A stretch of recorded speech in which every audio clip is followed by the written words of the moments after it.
আয়াতগুলোর মধ্যে বিবাহ এবং তালাক সংক্রান্ত বহু বিষয় উল্লেখ হয়েছে। এই আয়াতের শুরুতে আল্লাহ রাব্বুল আলামিন তিন তালাক পরবর্তী বিধান নিয়ে কথা বলবেন। আল্লাহ বলেন, ফাইন তালাকাহা, যদি কোনো পুরুষ কোনো নারীকে তালাক দেয়, তিন তালাক, ফালা তাহিল্লু লাকুম মিন বা'দ, তিন তালাক দেওয়ার পরে এই পুরুষের জন্য আর ওই নারীকে বিয়ে করার কোনো সুযোগ থাকবে না। এক তালাক যখন ছিল বিয়ে করার সুযোগ ছিল, দুই তালাক যখন ছিল বিয়ে করার সুযোগ ছিল, ইচ্ছা করলে পুরুষ ইদ্দতের মধ্যে স্ত্রীকে ফিরিয়ে আনতে পারত। কিন্তু যখন তিন তালাক হয়ে গেল, তো ফালা তাহিল্লু লাকুম, এই নারী আর এই পুরুষের জন্য হারাম নয়, হাত্তা তানকিহা যাওজান গায়রাহু, যতক্ষণ না এই নারীর অন্য আরেকটা বিবাহ হয় এবং সেই বিবাহিত স্বাভাবিক সংসার সে করে, তারপর দ্বিতীয় স্বামী সে যদি এই স্ত্রীকে রেখে মারা যায় অথবা যে কোনো কারণে এই স্ত্রীকে ডিভোর্স দেয়, তাহলে আবার এই প্রথম স্বামীর জন্য ওই স্ত্রীকে বিবাহ করার সুযোগ ফিরে আসতে পারে, নতুবা নয়। এই হচ্ছে কোরআনুল কারীমের বর্ণনা। আমি আবার বলছি, আল্লাহ এভাবে বলছেন যে যদি তিন তালাক কোনো পুরুষ কোনো নারীকে দিয়ে দেয়, তাহলে আর ওই নারী ওই পুরুষের জন্য হালাল হয়। তবে যদি এই নারী অন্য কোথাও বিয়ে হয় এবং বিবাহ পরবর্তী যে কোনো কারণে হয়তো সে স্বামী ত্যাগ করে, স্বামী মারা যায় তাকে রেখে, অথবা স্বামী যে কোনো কারণে তাকে ডিভোর্স দেয়, যদি এরকম ঘটনা ঘটে, তাহলেই আবার আগের স্বামীর জন্য এই স্ত্রীকে নতুন ভাবে বিবাহ করা বৈধ। যদি এই ঘটনাগুলো না ঘটে, অর্থাৎ দ্বিতীয় স্বামী যদি তাকে তালাক না দেন, তাকে রেখে মারা না যায়, তাহলে আর এই প্রথম স্বামীর জন্য ওই স্ত্রীকে ফেরত নেওয়ার কোনো সুযোগ, কোনো অপশন আর বাকি থাকবে। এখানে আমাদেরকে যে বিষয়টা লক্ষ্য রাখতে হবে সেটা হচ্ছে, আল্লাহ রাব্বুল আলামিন একটা স্বাভাবিক জীবন পরিক্রমার কথা বলবেন। আল্লাহ বললেন, একটা নারীর তালাক হয়েছে, তালাক হওয়ার পর স্বাভাবিকভাবেই দ্বিতীয় আরেকটা বিয়ে হয়েছে,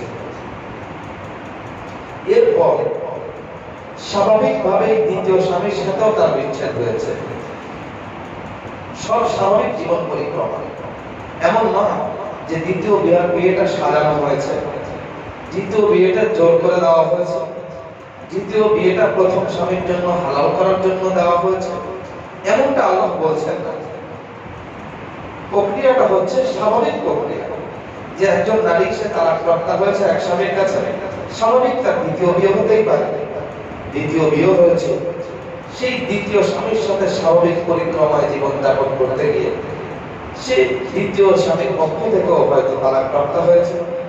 এখন প্রথম স্বামীর জন্য সুযোগ আছে এই স্ত্রীকে পুনরায় বিয়ে করা, নতুবা তার আগ পর্যন্ত প্রথম স্বামীর জন্য কোনো সুযোগ নেই। এই বিধানটার ক্ষেত্রে আমাদের মধ্যে একটা বিভ্রান্তকর প্রচলন আছে। আমরা এটার একটা নামও দিয়েছি, যেই নাম না ইসলামিক পরিভাষায় আছে, না কোনো দ্বীনি পরিভাষায় আছে, এটা আমাদের বানানো পরিভাষা। আমরা এটার নাম দিয়েছি হিল্লা বিয়া। আছে না নাই? কি করি আমরা?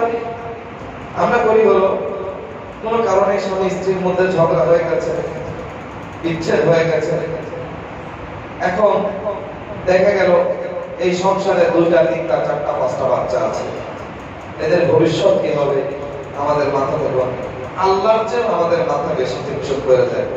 এখন এদের কি হবে? আমরা আল্লাহর শরীয়তকে বিকৃতি শুরু করি। তখন আমরা একটা বিবাহ সাজাই, যে মাঝখানে একজন বিয়ে করবে, তার সাথে চুক্তি হয়, বিয়ে করবে আবার তালাক দিবে।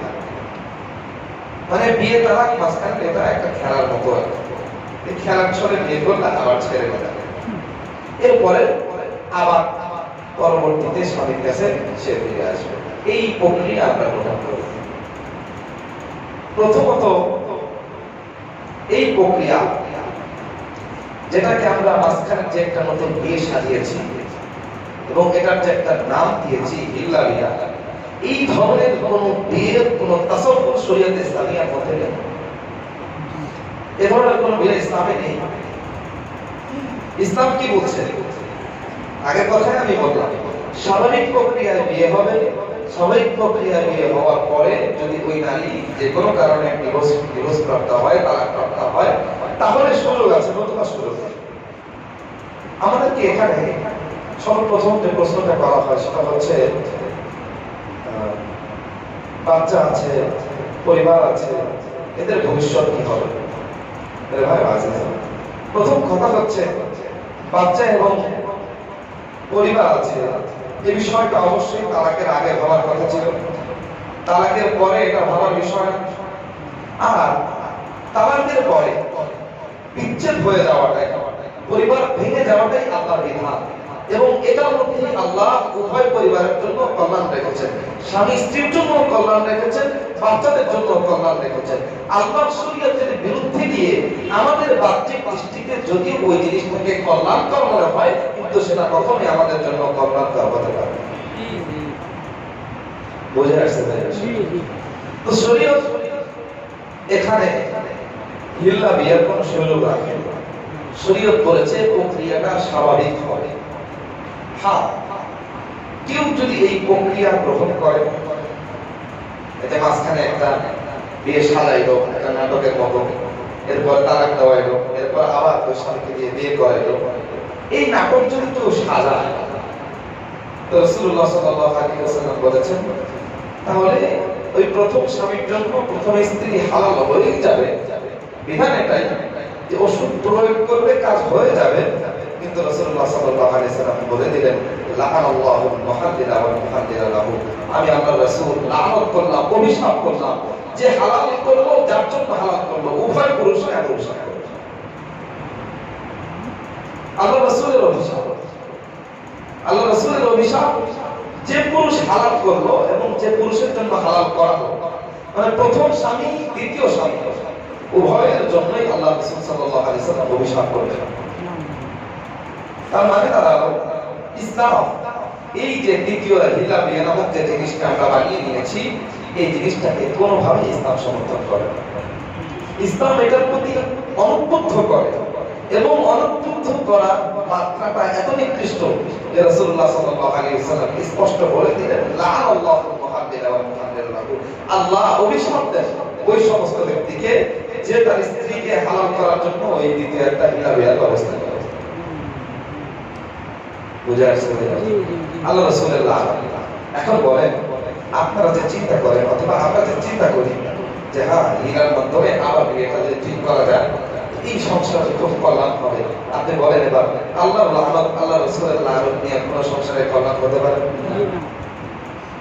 এজন্য শরীয়তে ইসলামিয়া পুরুষকে সচেতন রেখেছে এবং তালাকের ব্যাপারটা পুরুষের হাতে অর্পণ করেছে। এজন্য যেটা ভেবে চিন্তে করে, এবং এক অপশনে কাটাকাটি হয়ে যাবে এমনটা বলে না। এক অপশনে কাটাকাটি হয়ে যাবে এমনটা বলে না, এক তালাক দিলেই শেষ, আর বিয়ে করা যাবে না। ইসলাম অপশন রেখেছে, এক তালাক দেওয়ার পরেও ফেরত আনার সুযোগ আছে, দুই তালাক দেওয়ার পরেও ফেরত আনার সুযোগ আছে, তিনবার যখন তালাক দেবে এরপর সুযোগ নেই। ইসলাম দুইবার সুযোগ দিল। পুরুষ যদি ইসলামী আইন মানত, মহিলা যদি ইসলামী আইন মানত, শরীয়তের তালাক নীতি যদি তাদের মাথায় থাকতো, তাহলে এক তালাক দিত। ঝগড়া হয়েছে, তালাকের পরিস্থিতি হয়েছে, এক তালাক দিত। তারপর যখন লজ্জিত হইত উভয়, এবং উভয় সিদ্ধান্ত নিত যে না, আমাদের পরিবারের স্বার্থে আমাদেরকে সংশোধন করা উচিত, তখন তারা কি করতে পারতো? আবারও ফিরে আসতে পারতো। শরীয়তের প্রসেস বাদ দিয়ে যেহেতু সে গিয়েছে, এখন আর শরীয়ত তার জন্য ভালোটা দেখবে না। একই রকম ঘটনা ঘটেছে রাসূলুল্লাহ সাল্লাল্লাহু আলাইহি ওয়াসাল্লামের সময়। তখন হযরত রিফাআর স্ত্রী তামিমা রাদিয়াল্লাহু আনহা, ওনার হযরত রিফাআর সাথে তালাক হয়ে গেছে। তালাক হওয়ার পর হযরত আব্দুর রহমান ইবনে জুবাইর রাদিয়াল্লাহু আনহুর সাথে ওনার বিয়ে হয়েছে। আব্দুর রহমান ইবনে জুবাইর একটু বয়স্ক মানুষ, একটু পার্থক্যর কাছাকাছি মানুষ। হযরত রিফাআর যুবক স্বামীর সাথে তালাক হওয়ার পরে বিয়ে হয়েছে বৃদ্ধর সাথে। এখন এই সাহাবীটা রাসূলুল্লাহ সাল্লাল্লাহু আলাইহি ওয়াসাল্লামের কাছে অভিযোগ করতে আসছেন। এসে বলতেছেন, ইয়া রাসূলুল্লাহ,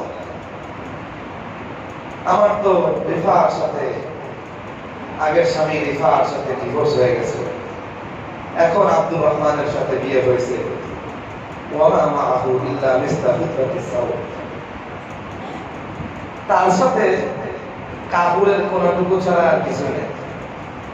সাহাবিয়া নিজের কন্যাকে এভাবে দেখাইছেন যে ওয়ামা মাআহু ইল্লা মিসলাফিতাতিস সাও।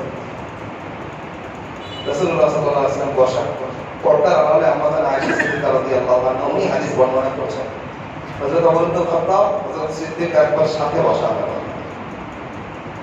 মহিলা বলছে, ওমা মাহু ইল্লা মিসলাফিতাতিস সাও, তার কাছে কাপড়ের কোনাটা ছাড়া কিছু নেই। ইঙ্গিত বুঝতে পারছেন তো? জি জি। ইঙ্গিত বুঝতে পারছেন তো? জি জি।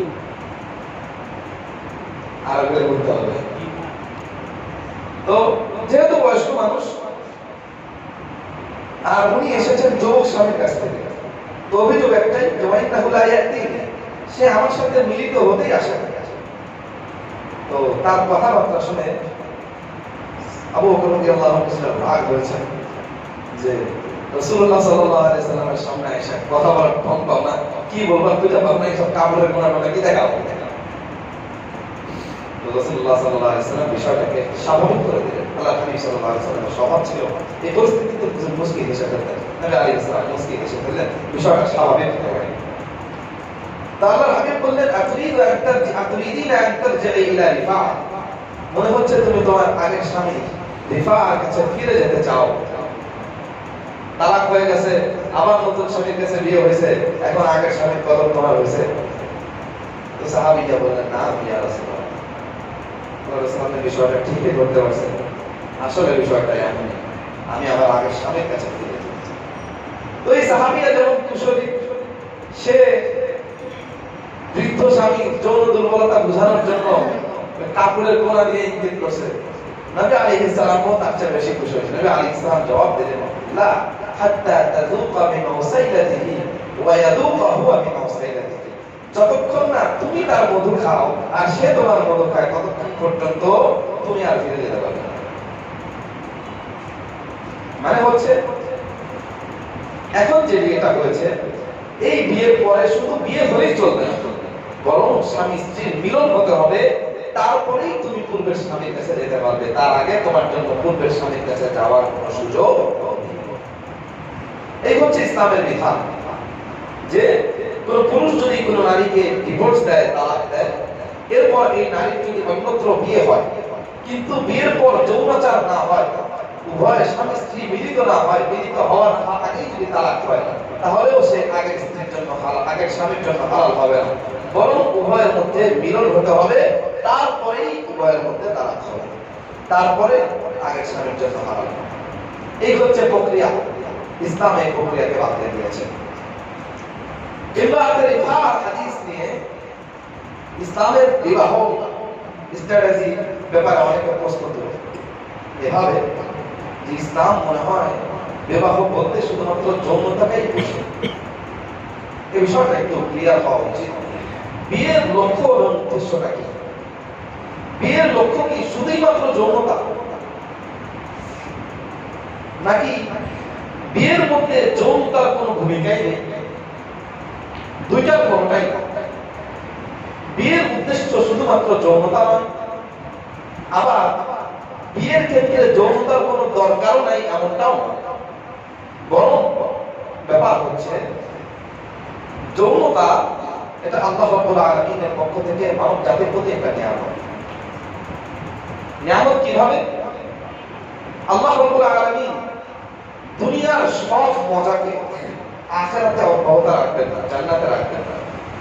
যে সমস্ত স্বাদ, যে সমস্ত মজাগুলো পবিত্র, এগুলোকেই আল্লাহ রাব্বুল আলামিন জান্নাতে মুমিনদের দেবেন। বোঝেন নাই কথা? মদ খাওয়ার মজা আছে না, সিগারেট টানার একটা মজা আছে না, জুয়া খেলার একটা মজা আছে না, এগুলো একটা মজা। এই মজা জান্নাতে যাবে না, কিন্তু যৌনতার যে স্বাদ, এই স্বাদটা জান্নাতে যাবে। তার মানে হচ্ছে আল্লাহ রাব্বুল আলামিন জান্নাতি নিয়ামত বান্দার জন্য দুনিয়াতে দিয়ে দিয়েছেন। এটা আল্লাহ রাব্বুল আলামিনের পক্ষ থেকে বান্দার প্রতি নিয়ামত। শুধুমাত্র শরীরের জন্য যে নিয়ামত তা নয়, বরং যৌনতাটা বান্দার জন্য, বান্দার শরীর এবং মন উভয় জিনিসের জন্য নিয়ামত। যৌনতার সম্পর্ক শুধুমাত্র শরীরের সাথে এমনটা যদি আমরা ভেবে থাকি তাহলে ভুল হবে, বরং যৌনতার সম্পর্ক যতটা না শরীরের সাথে, তার চেয়ে বেশি মানুষের মানসিকতা, মানুষের মানসিক প্রশান্তি, মানুষের মস্তিষ্ক, মানুষের মেধা, মানুষের আত্মবিশ্বাসের সাথে। এবং সাহাবী রাসূল হযরত ইবনে ওমর রাদিয়াল্লাহু আনহু বলেন যে ব্যক্তিগত যৌন জীবনে যেই পুরুষ এবং যেই নারী যত বেশি খুশি, তাদের মধ্যে আত্মবিশ্বাস এই জিনিসটা তত বেশি। এটা আল্লাহ রাব্বুল আলামিনের পক্ষ থেকে নিয়ামত। এবং ইসলাম এত সচেতন ভাবে যৌনতাকে দেখেছে। ইসলাম পুরুষকে বলেছে স্ত্রীর যৌনতার প্রতি লক্ষ্য রাখবে, আবার স্ত্রীকে বলেছে পুরুষের যৌনতার প্রতি লক্ষ্য রাখবে, যেন উভয়ের হকটা ঠিকঠাক মতো আদায় করে নেয়, উভয় যেন উভয়ের চাহিদা ঠিকঠাক মতো পূরণ করে। ইসলাম পুরুষকে বলেছে যদি তোমার চাহিদা পূরণ হয়ে যায়, নবী আলাইহিস সালাতু ওয়াস সালামের সিরাত বর্ণনা করতে গিয়ে আমাদের আয়েশা সিদ্দিকা রাদিয়াল্লাহু আনহা এত ভিতরের কথা বলেছেন, এত ভিতরের কথা বলেছেন। আমাদের যৌনতার জন্য নিয়ামত ছিলেন, এটাই তার সবচেয়ে বড় প্রমাণ। এত ভিতরের কথা বলেছেন নবী, যে যেগুলো না বললে আমাদের পারিবারিক জিন্দেগি, আমাদের ব্যক্তিগত জিন্দেগি, আমাদের সব কিছু অন্ধকারের মধ্যে চলে যাবে। আমাদের বলেন নবী আলাইহিস সালাতু ওয়াস সালাম শুধুমাত্র নিজের চাহিদা পূরণ করেই নেমে যেতেন না, যতক্ষণ না তার সঙ্গিনীর চাহিদা পূরণ হয়। এবং আল্লাহ হাবিব সাল্লাল্লাহু আলাইহি ওয়াসাল্লাম সাহাবীকে এভাবে নির্দেশনা দিয়েছেন যে নিজের চাহিদা পূরণ করে নেমে যেও না, যতক্ষণ না স্ত্রীর চাহিদা পূরণ হয়। বিষয়টাকে লক্ষ্য করো। আবার স্ত্রীকে বলেছেন যে স্বামী যদি ডাকে তাহলে তুমি তার কাছে যাও, কারণ তুমি যদি না যাও তো ফেরেশতা তোমার উপর লানত করতে থাকে। স্ত্রীকেও বলেছে স্বামীর চাহিদা পূরণ করো, স্বামীকেও বলেছে স্ত্রীর চাহিদা পূরণ করো। এবং উভয় জিনিসটাকে যখন এটা বিবাহ পরবর্তী সম্পর্ক হবে, রাসূলুল্লাহ সাল্লাল্লাহু আলাইহি ওয়াসাল্লাম বলেন যে প্রত্যেকটা যৌনাচারের বিনিময়ে আল্লাহ রাব্বুল আলামিন স্বামী এবং স্ত্রীর আমলনামার মধ্যে সদকার সওয়াব লিখে দেন। সুবহানাল্লাহ। নবী আলাইহিস সালাম দোয়া শিখিয়েছেন, আগে দোয়া শিখিয়েছেন, পদ্ধতি শিখিয়েছেন, আইন শিখিয়েছেন, সুন্নাত শিখিয়েছেন। ইসলাম এই দৃষ্টিতে যৌনাচারকে দেখেছে। এজন্য যৌনাচার যে সব তা নয়, বরং বিবাহ পরবর্তী জীবনে যৌনাচার অনেক কিছু। এর কারণে স্বামী এবং স্ত্রীর মানসিক বন্ধন দৃঢ় হয়, স্বামী এবং স্ত্রীর আত্মিক বন্ধন দৃঢ় হয়। দৈহিক সম্পর্কের কারণে আত্মিক বন্ধনের মধ্যে প্রভাব পড়ে। স্বামী এবং স্ত্রী বিশেষত আত্মবিশ্বাসের জায়গায় যখন স্বামী স্ত্রীকে তৃপ্ত করতে পারে এবং স্ত্রী স্বামীকে তৃপ্ত করতে পারে, উভয়ে এতটা আত্মবিশ্বাস তারা অনুভব করে যে এই আত্মবিশ্বাস দিয়ে গোটা জীবন তারা সফল মানুষ হিসাবে নির্ভর বসবাস করতে পারে। এটা আল্লাহ রাব্বুল আলামিনের পক্ষ থেকে নেওয়া। এজন্য ইমরাতে রিফা রাদিয়াল্লাহু আনহা উনি যে ওনার স্বামীর বিরুদ্ধে অভিযোগ করলেন যে ওমা মাহু বিল্লাহ মিস্তাহুবাতে সাউ, তার সাথে কাপড়ের কোনা ছাড়া কিছু নেই। আসলে ইসলাম শুধুমাত্র যৌনতার জন্য কি বিবাহ বরণ রাখে, বরং বিবাহের মধ্যে যৌনতাটা অনেক বড় কিছু, অনেক বড় কিছু। এজন্য যৌনতার ক্ষেত্রে যদি কোনো কমতি থাকে তাহলে গোটা বিবাহ সম্পর্কটা আস্তে আস্তে জাহান্নাম হয়ে যাবে। মেরে ভাই আজিজ, আল্লাহ রাব্বুল আলামিন এর পরের কথা বলছেন, ফাইন তাল্লাকাহা, যদি কোনো পুরুষ তার স্ত্রীকে তালাক দেয়, এক তালাক অথবা দুই তালাক, তিন তালাক নয়, ফালা জুনাহা আলাইহিমা আন ইয়াতারাজা, তাদের জন্য গুনাহ নেই এক তালাক কিংবা দুই তালাক দেওয়ার পরে আবারও নিজেদের মধ্যে সংশোধন করে আবারও পরিবারটাকে গুছিয়ে নেওয়া। এটা কোনো গুনাহের কাজ নয়। এমন নয় যে তালাক দিয়ে ফেলেছি একটা অথবা দুইটা, এখন ফিরে আনলে গুনাহ হবে, এমনটা নয়। বরং আল্লাহ বলছেন যে তাদের জন্য কোনো অপরাধ নেই যদি তারা তারা উভয়ে একটা জায়গায় একমত হয় যে তারা এই বিবাহটাকে আবার সংশোধন করে আল্লাহর বিধানকে নিজেদের জীবনের মধ্যে বাস্তবায়ন করতে পারবে।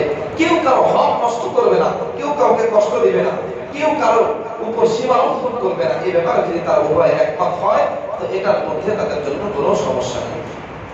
ওয়াদিলকা হুদুদুল্লাহ, এই হচ্ছে আল্লাহর বিধান। ইউবাইয়িনুহা লিকাওমিন ইয়ালামুন, আল্লাহ জ্ঞানীদের জন্য এই বিধানকে বর্ণনা করে দিচ্ছেন। ওয়াইদা তাল্লাকতুমুন নিসা, আল্লাহ বলেন যদি তোমরা মহিলাকে তালাক দাও, ফাবালাগনা আজালাহুন্না, তালাক দেওয়ার পর তাদের ইদ্দত শেষ হয়ে যায়, অর্থাৎ এক তালাক দিয়েছো অথবা দুই তালাক দিয়েছো, এখন ইদ্দত শেষ হয়ে গেছে, এখন তুমি ইচ্ছা করলে ইদ্দতের শেষ অবস্থায় আবার স্বামী স্ত্রীকে ফিরিয়ে আনতে পারো, আবার ইচ্ছা করলে চুপ থাকতে পারো, তাতে তোমাদের বিবাহ বিচ্ছেদ হয়ে যাবে। এই পরিস্থিতিতে আল্লাহ বললেন ফাআমসিকুহুন্না বিমা'রুফ, হয়তো তোমরা ওই বিবাহ সম্পর্কটাকে আবার সংশোধন করে নাও, তবে সংশোধন করার ক্ষেত্রে একটা বিষয় লক্ষ্য রাখো, বিমা'রুফ, একে অপরের প্রতি সদাচার করে, কারো অধিকারকে নষ্ট না করে যদি বিবাহ ঠিক রাখতে পারো তাহলে ঠিক রাখো। আর যদি মনে করো যে না, এই বিবাহটা ঠিক রাখতে গেলে একে অপরের অধিকারগুলো ঠিকঠাক মতো আদায় হবে না, তো আউসার নেতুহুন্না বিমা'রুফ, ভালোভাবে আরামসে ছেড়ে দাও। এখানেও বিমা'রুফ, সদাচারের সাথে ছাড়ো। একজন আরেকজনের প্রতি জুলুম করে ছেড়ো না, একজন আরেকজনের প্রতি অবিচার করে ছেড়ো না, একজন আরেকজনের হককে নষ্ট করে ছেড়ো না, বরং সবাই যেন সবার হক ফিরে পায়, এভাবে লক্ষ্য রেখে তোমরা বিবাহ সম্পর্কটাকে শেষ করে দাও। ওয়ালা তুমসিকুহুন্না দিরারান লিবা'দ, তবে পুরুষরা একটা বিষয় মাথায় রাখো, তোমরা মহিলাদের ক্ষতি করার জন্য এই বিয়ে অব্যাহত রেখো। তুমি তালাক দিয়েছো দুইটা, তোমার রাগ আছে, মনে করতেছো তালাক হয়ে গেলে তো আর কিছু করতে পারবে না, তো ঘর থেকে চলে যাবে। কাজ করি, দুই তালাক দিয়েছি যেহেতু ফিরায় আনার শুরু আছে, ফিরায় আনার পর ঘরে এটা দেখানো কথা। আমার সাথে হয়েছে, আল্লাহ বলতেছেন ওয়ালা তুমসিকুহুন্না দিরারান লিবা'দ, এমনটা করো তাদের ক্ষতি করার জন্য, তাদেরকে আবার ফিরিয়ে আনো। ওরা ইয়াফআল যালিক, যে কাজটা করবে ফাকাদ যালামা নাফসা, সে নিজের উপর জুলুম করবে, সে নিজের উপর জুলুম করলো। যে আরেকজনের উপর জুলুম করলো সে সর্বপ্রথম নিজের উপর জুলুম করলো। তাফসীরের সমস্ত কিতাবে একভাবে সুন্দর করে এই তাফসীর লেখা আছে, লিআন্না যারারা যুলমিহি ইয়াউদু ইলাইহি, কারণ সে যখন অন্যের প্রতি জুলুম করলো, ওই জুলুমের ক্ষতি দুনিয়াতেও তার দিকে রিটার্ন আসবে, আখিরাতেও তার দিকে রিটার্ন আসবে। এবং এটা খুবই বাস্তব কথা, বিশেষত পারিবারিক জীবনে। আপনি যদি স্ত্রীর প্রতি অসদাচার করেন, তার উপর কোনো জুলুম করেন, নিশ্চিত নির্ঘাত এটা আপনার দিকে ফিরে আসবে। স্ত্রী যদি আপনার সাথে করে একই রকম, পাড়া প্রতিবেশী আত্মীয় স্বজন তাদের ব্যাপারে এটা যতটা বাস্তব, পারিবারিক জীবনে ব্যক্তিগত জীবনে এটা তার চেয়ে বেশি বাস্তব। আমরা সচেতন হই যে না, বাহিরের মানুষের প্রতি জুলুম করবো না, প্রতিবেশীর প্রতি জুলুম করবো না, আত্মীয় স্বজনের হক নষ্ট করবো না। পারিবারিক হক, ব্যক্তিগত হক, স্বামী স্ত্রীর পরস্পর হকের ব্যাপারে আমরা সচেতন, এই বিষয়টাকে লক্ষ্য রাখতে হবে। এরপর আল্লাহ বলছেন ওয়ালা তাত্তাখিযু আয়াতিল্লাহি হুজওয়া, তোমরা আল্লাহর বিধানকে নিয়ে হাসি ঠাট্টা করো। মানে আল্লাহ রাব্বুল আলামিন কি করতে চাচ্ছেন, আল্লাহ এই বিধানটা দিয়েছেন, এই যে তিন তালাক দেওয়ার পর স্ত্রী আবার ফিরে আসতে পারবে না যতক্ষণ না আরেকজন স্বামী তাকে বিয়ে করে স্বাভাবিক প্রক্রিয়ায় এবং সাময়িক প্রক্রিয়ায় তালাক দেয়।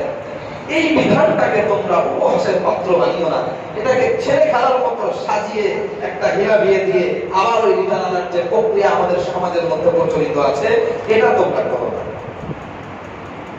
বরং কি করো, ওয়াজকুরু নি'মাতাল্লাহি আলাইকুম, তোমরা স্মরণ করো আল্লাহ রাব্বুল আলামিন আমাদের উপর যে নিয়ামত দান করেছেন। তোমাদের জন্য পারিবারিক জীবনটা যে কত বড় নিয়ামত, এটা তোমরা স্মরণ করো। পারিবারিক জীবনটা এত বড় নিয়ামত আমাদের জন্য যে আমাদের জিন্দেগির সমস্ত সুখ এবং শান্তি সবকিছু ওটার উপর নির্ভর করে। পরিবার এমন একটা নিয়ামত যে পরিবারের একজন সদস্যর একটা হাসি পুরা দিনের সমস্ত কষ্টকে ভরিয়ে দেবে।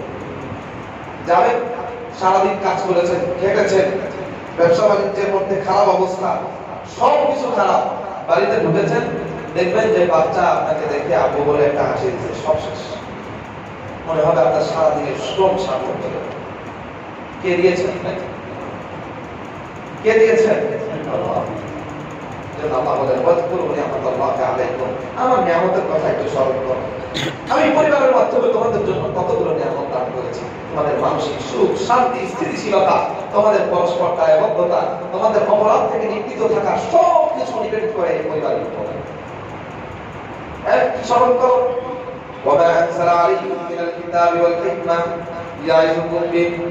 এবং আমি যে বিধান তোমাদেরকে দান করেছি, এই বিধানের কথাও একটু স্মরণ করো।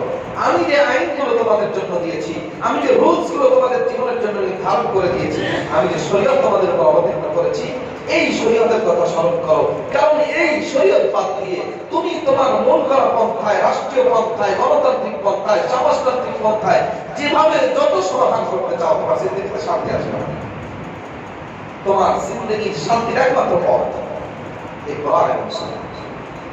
আল্লাহ বলেন ওয়াত্তাকুল্লাহ, আল্লাহকে ভয় করো। ওয়া'লামু, আর জেনে রাখো, আল্লাহু বিকুল্লি শাইইন আলীম, আমি রব্বুল আলামিন সব কিছু জানি। আল্লাহর বিধান আমাদের জন্য উপকারী, সব সময় আল্লাহর বিধান আমাদের জন্য উপকারী। ওষুধ সব সময় কিন্তু মিষ্টি লাগে, কখন কখন তিতাও লাগে। আল্লাহর বিধান আমাদের অবস্থা হচ্ছে যতক্ষণ পর্যন্ত আমাদের মজা লাগে, মিঠা লাগে, ততক্ষণ পর্যন্ত আল্লাহর বিধানের কাছে আছে। তিতা লাগলে আল্লাহর বিধানের কাছে আর আমরা তখন এড়ায় যায়, তখন এড়ায় যায়। আসলে কোরআন এবং সুন্নাহর সাথে আমাদের আচরণটা কেমন যেন এমন আচরণ যেটাকে বোকামি ছাড়া কোনো কিছু বলা যায় না। কোরআনকে আল্লাহ রাব্বুল আলামিন আমাদের জীবনে দিয়েছিলেন আমাদের জীবনে প্রয়োগ করে জীবনে অশান্তিগুলোকে দূর করে শান্তিমান সুখমান সুখমান। আমরা কি করি? আমরা কোরআনের বিরুদ্ধে চালন করে, কোরআনের উল্টা পথে চলে, শরীয়তের উল্টা পথে চলে, দাম্পত্য জীবন, ব্যবসা বাণিজ্য, পারিবারিক জীবন সবকিছু চালায়। এরপর কোরআনের বিপরীতে চলার কারণে কোরআনের অভিশাপ, আল্লাহ রাব্বুল আলামিনের রহমত উঠে যাওয়া, সব কারণ মিলে যখন পারিবারিক কলহ, দাম্পত্য জীবনে কলহ, সব কিছু শুরু হয়, তখন আসে হুজুরের কাছে। হুজুর একটা তাবিজ দেন, হুজুর একটা কি দেন? তাবিজ।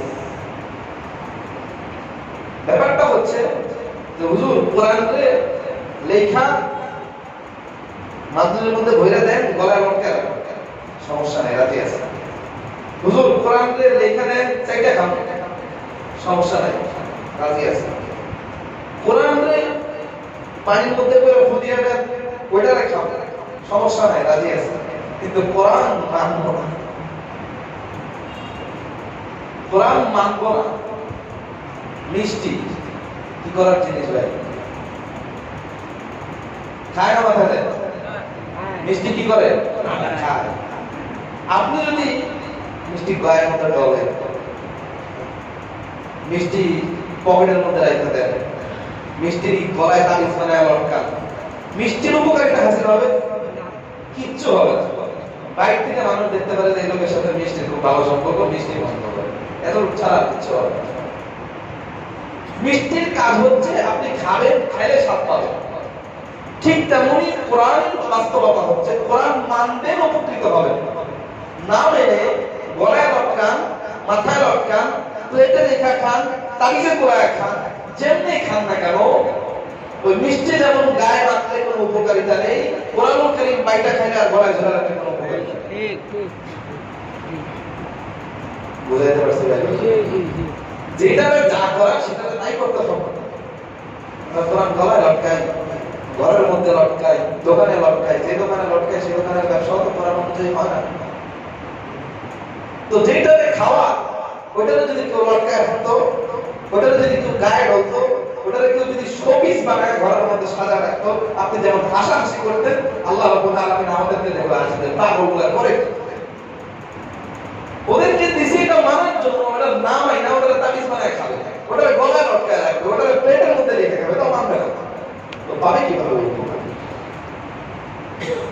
এজন্য ভাই আছে, তাবিজের জন্য আসবেন না, তাবিজের কাছে ছুটবেন না। বড় তাবিজ কোরআন মানার মধ্যে আছে। কোরআন মানবেন, জিন্দেগির সমস্ত সমস্যা হবে। কোরআন মানবেন তো জিন্দেগির সমস্ত সমস্যা হবে। এখন কার কাছে কোরআন ভালো লাগে না? কোরআন ভালো না লাগলে বুঝতে হবে তার রুচি খারাপ, বুঝতে হবে তার রুচি খারাপ। দুধ যদি কারো ভালো না লাগে, দোষকার দুধের কত আল্লাহর বিধান নিয়ে, কোরআনের বিধান নিয়ে টকশোতে সমালোচনা করে, মিডিয়ায় সমালোচনা করে, নানা রকম ভাবে টিপ্পনী কাটে। তার মানে কি আল্লাহর কোরআন সমালোচনাযোগ্য?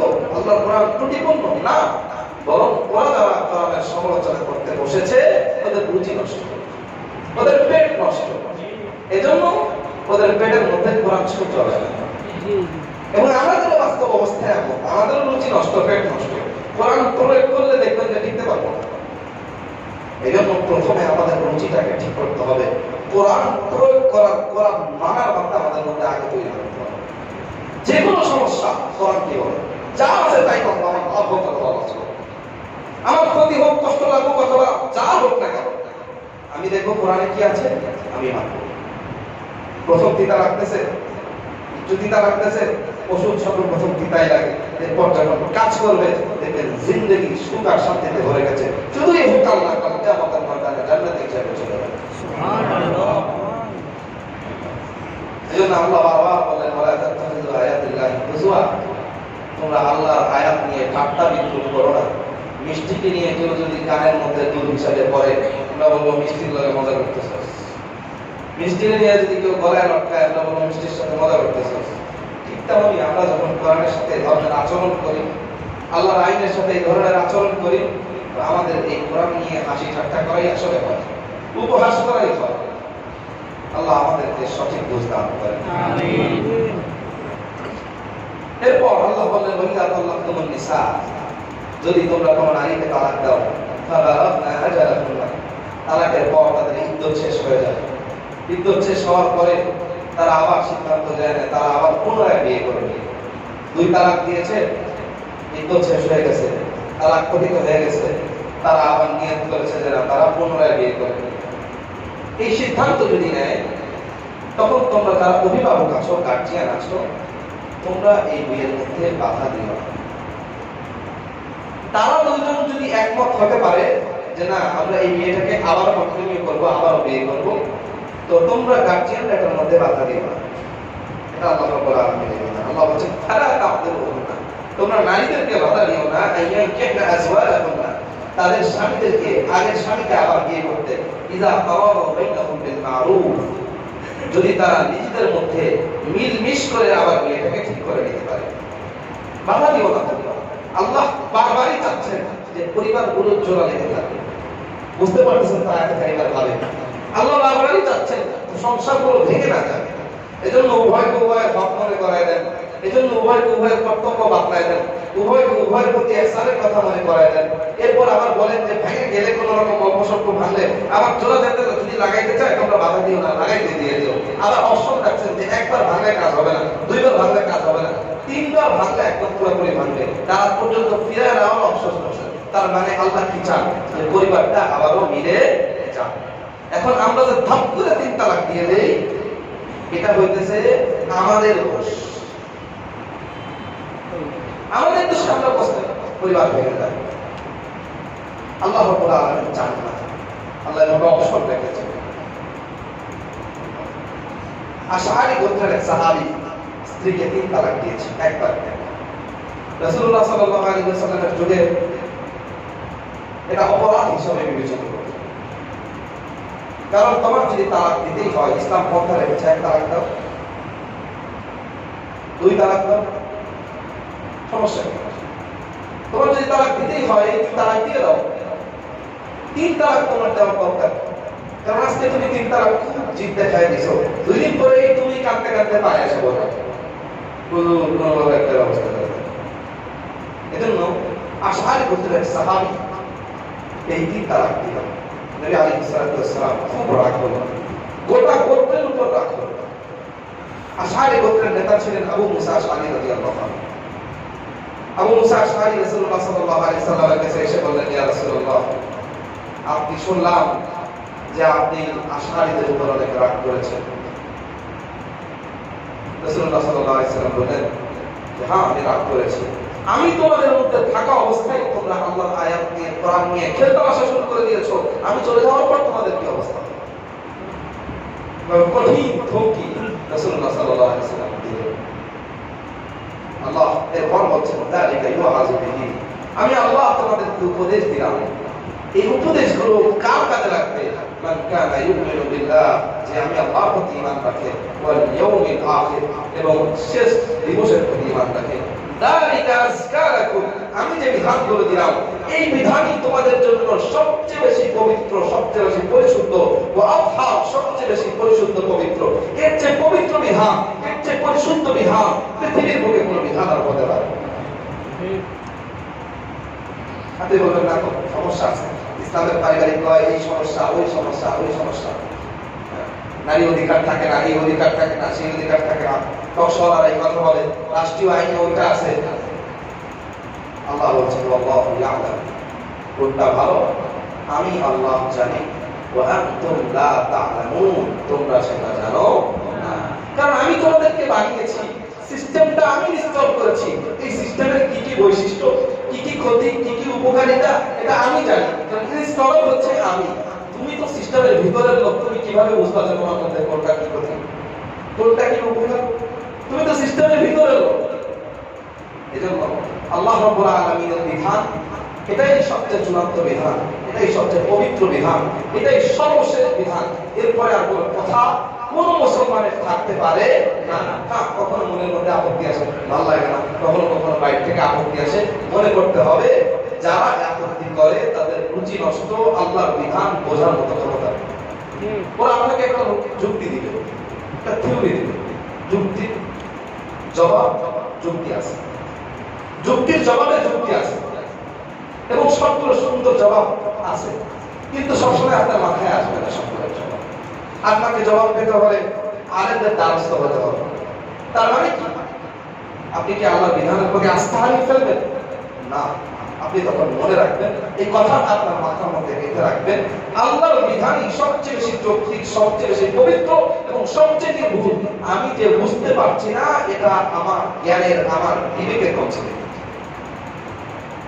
কারণ তিনি বিধান দিয়েছেন, তার জ্ঞান আর আমার জ্ঞান সমান। আমি আমার ক্ষুদ্র জ্ঞান দিয়ে কিভাবে বুঝবো তার বিধান? আল্লাহ রাব্বুল আলামিন আমাদের গোটা জিন্দেগি কোরআনময় করে ফেলার তৌফিক দান করুন। আমিন। ওয়া দাওয়ানা আলহামদুলিল্লাহি রাব্বিল আলামিন।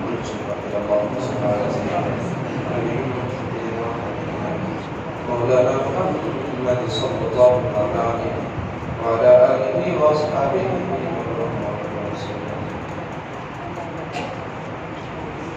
الحمد لله رب العالمين والعاقبة للمتقين ونصلي ونسلم على أشرف الأنبياء وخاتم النبيين وعلى آله وأصحابه أجمعين.